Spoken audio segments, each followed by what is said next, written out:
This lesson deals with supplemental problem 4.8. You can find this problem in the ECE302 ebook in the Chapter 4 Supplemental Problems, starting on page 14. For the circuit shown below, can you find the quantities that are labeled?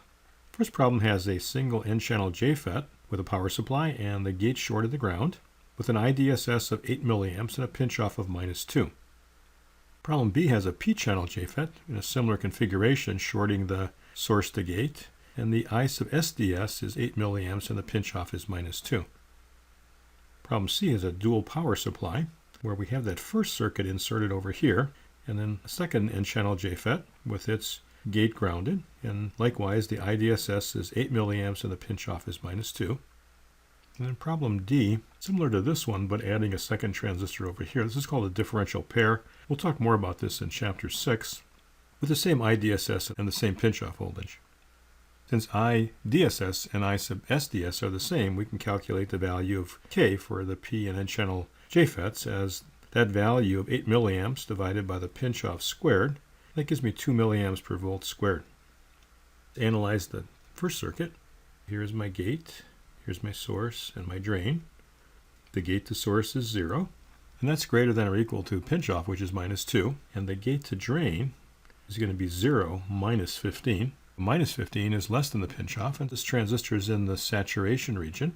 We can calculate the current using our saturation equation of K times the quantity gate source minus pinch-off squared. We've got 2 milliamps per volt squared. Gate source is 0, pinch-off is -2. That gives us 8 milliamps. That actually is our definition of IDSS, having a gate source of 0 and being in the saturation region.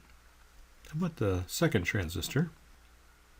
Here's my drain, gate, and source. Source to gate is 0, and that's greater than pinch-off, which is -2.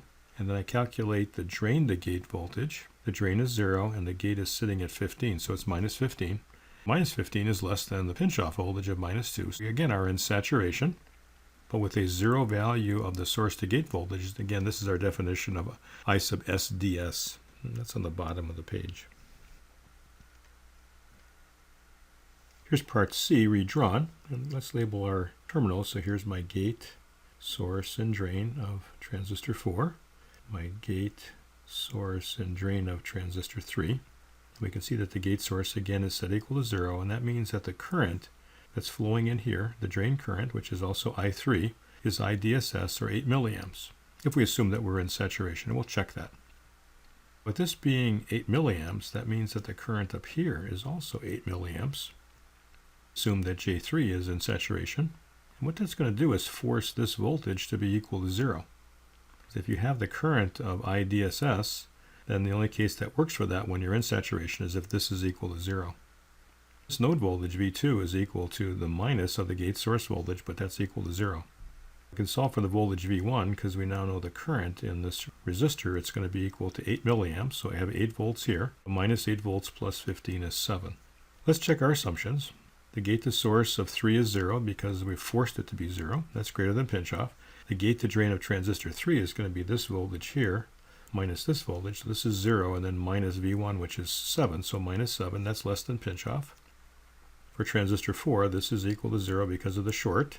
And then the gate to drain voltage here is going to be equal to the gate, which is -15, minus V2, which was equal to 0. We get -15 is the gate source for both transistors greater than pinch-off, and the gate to drain for both transistors less than pinch-off, so therefore we are in the current saturation region, and our assumptions check. Problem D is redrawn here. Label our terminals. Here's the gate to source of transistor 7. Here's the drain. The gate to source of transistor 5 and the drain. The gate to source of transistor 6 and the drain. I have my gate to source shorted. If this transistor is in the saturation region, then the current I5 is IDSS. Let's assume that we're in saturation for this transistor. Since the gate source voltages of 6 and 7 are tied in parallel, they're going to have the same drain current no matter what region you're in. If there's 8 milliamps here, it's going to divide that in half. So 4 milliamps for the current I4. Let's assume that we are in current saturation. We can use the current saturation equation then to solve for the gate source voltage. 4 milliamps would have to equal the value of K times the quantity gate source minus pinch-off squared. Bring this over here.